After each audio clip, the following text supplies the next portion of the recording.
TTD board chairman కానీ, JEO కానీ, EO అందరూ కూడా కన్సర్న్ మన టీటీడీ బోర్డు సభ్యులు అందరూ కూడా కృషి చేశాం. అందరి కృషి స్వామివారి ఆశీస్సులు ఈ రోజున చేయడానికి 39 కోట్ల రూపాయలు 70 లక్షలు ఇవ్వడానికి కుదిరింది.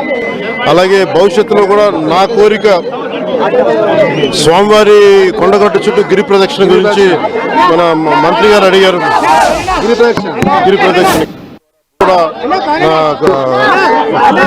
సహకారం అందిస్తాను. అలాగే ప్రత్యేకించి Telangana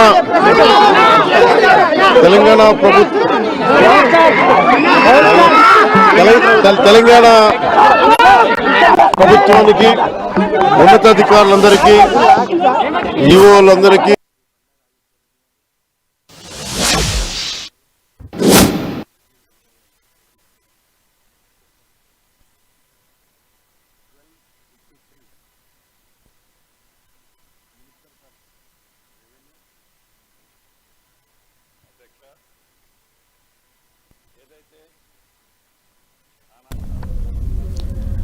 AP deputy CM Pawan Kalyan Kondagattu Anjaneya స్వామిని దర్శించుకున్నారు. అనంతరం మాట్లాడటం కూడా జరిగింది.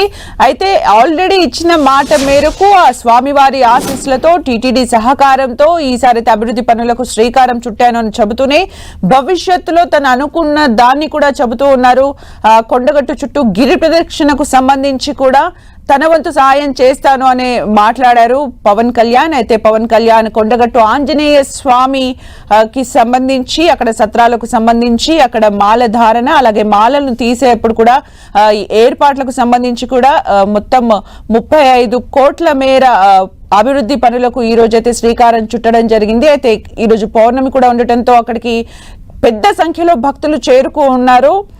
పవన్ కళ్యాణ్ మాట్లాడడం కూడా జరిగింది. అయితే పవన్ కళ్యాణ్ కు పూర్ణ కుంభంతో స్వాగతం పలికారు అక్కడ అర్చకులు. తర్వాత పవన్ కళ్యాణ్ మాట్లాడుతూ ఫ్యూచర్ లో తను చేయబోయే అభివృద్ధి పనులకు సంబంధించి కూడా మాట్లాడటం జరిగింది. కొండగట్టు ఆంజనేయ స్వామి ఆశీస్సులతో ఈ పనులన్నీ చేస్తున్నాను, ఫ్యూచర్ లో కూడా చేస్తాను అంటూ కూడా పవన్ కళ్యాణ్ మాట్లాడారు.